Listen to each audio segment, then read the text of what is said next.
नमस्कार दोस्तों, आज मैं आपको कार्तिक मास में नित्य नियम से सुनी जाने वाली सीता माता की नित्य नियम की कहानी सुनाने जा रही हूँ। प्रेम से बोली सीता माता की जय हो, कार्तिक मास की जय हो। भगवान श्री राम, लक्ष्मण और सीता जी पिता दशरथ जी की आज्ञा से वनवास जाने लगे। रास्ते में सभी तीर्थ, गंगा, जमुना, गोमती नदियों में पितृ तर्पण कर वन में कंदमूल फल फूल खाते हुए वन में अपना समय व्यतीत करने लगे। कार्तिक का महीना आया। एकम के दिन लक्ष्मण जी ने राम जी की आज्ञा से फल फूल लाकर माता सीता को दिया। माता सीता ने 4 पत्तल परोसी। जब लक्ष्मण ने पूछा, भाभी माँ, हम 3 हैं, फिर 4 में क्यों परोसा? माँ सीता बोली, 1 पत्तल गौ माता की है। जब राम जी, लक्ष्मण जी और गौ माता को पत्तल परोस दिया, तब राम जी ने पूछा, सीता जी, आपने खाना शुरू क्यों नहीं किया? सीता माता बोली, मेरा तो राम कथा सुनने का नियम है। राम कथा सुनने के बाद ही मैं फल ग्रहण करूंगी। राम जी बोले, मुझे कथा सुना दो। लक्ष्मण जी बोले, मुझे सुना दो। तब माँ सीता बोली, औरत की बात औरत ही सुने। आप मेरे पति हो, आप मेरे देवर हो, आपसे कैसे कहूँ? लक्ष्मण जी ने सोचा, इस जंगल में कौन औरत मिलेगी? फिर लक्ष्मण जी ने अपनी माया से एक नगरी का निर्माण किया। वह नगरी सब सुख सुविधाओं से युक्त थी। उस नगरी में सब चीजें सोने की थी, इसलिए नगरी का नाम स्वर्ण नगरी रखा। सभी नगरवासियों को घमंड हो गया। उस नगरी में कोई गरीब नहीं था। जब सीता जी कुएं पर पानी लेने गईं और पनिहारनियों से राम राम किया तो कोई नहीं बोला। थोड़ी देर में एक छोटी कन्या आई। सीता जी उससे राम राम बोली और कहा कि बाई, राम कथा सुनेगी क्या? वह बोली, मेरे तो घर पर काम है। सीता जी ने कहा, मेरे पति राम और देवर लक्ष्मण भूखे हैं। लड़की बोली, मेरी माँ मेरा इंतजार कर रही है। वह लड़की वहाँ से जाने लगी। तब माँ सीता के क्रोध से सारी नगरी साधारण सी हो गई। जब लड़की घर गई तो माँ बोली, बाई, यह क्या हुआ? तब लड़की बोली, मेरे को तो पता नहीं, वहाँ पर एक साध्वी बैठी थी, मुझे राम कथा सुनने के लिए बोली। मैं तो कथा नहीं सुनी। यदि उसने कुछ किया हो तो पता नहीं। तब उसकी माँ ने उसको वापस जाकर कथा सुनने को कहा। लड़की ने वापस जाकर कथा सुनने से मना कर दिया। तब उसकी बहू बोली, आपकी आज्ञा हो तो मैं कथा सुनकर आती हूँ।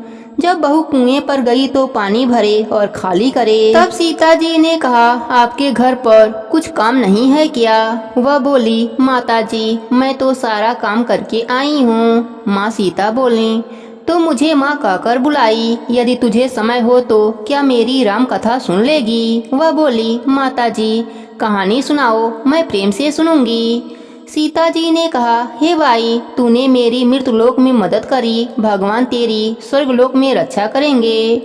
राम कथा पूर्ण हुई तो सीता जी ने कहा, हे भाई, तूने मेरी राम कथा सुनी, मेरी सहायता की। राम जी लक्ष्मण जी को जिमाया है, भगवान तेरी भी रक्षा करेंगे, तुझे स्वर्ग का सुख मिलेगा। सीता माता ने उपहार स्वरूप अपने गले का हार उसे दे दिया।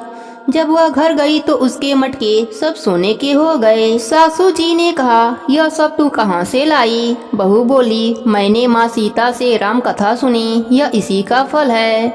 सासू जी ने कहा, प्रतिदिन राम कथा सुन के आना। बहू को राम कथा सुनते हुए बहुत दिन हो गए। तब उसने माता सीता से पूछा, इसका उद्यापन विधि बतलाओ। तब सीता जी ने कहा, 7 लड्डू लाना, 1 नारियल लाना, उसके 7 भाग करना।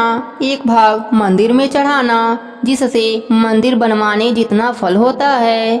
1 भाग सरोवर के किनारे गाड़ देना, जिससे सरोवर खुदवाने जितना फल होता है।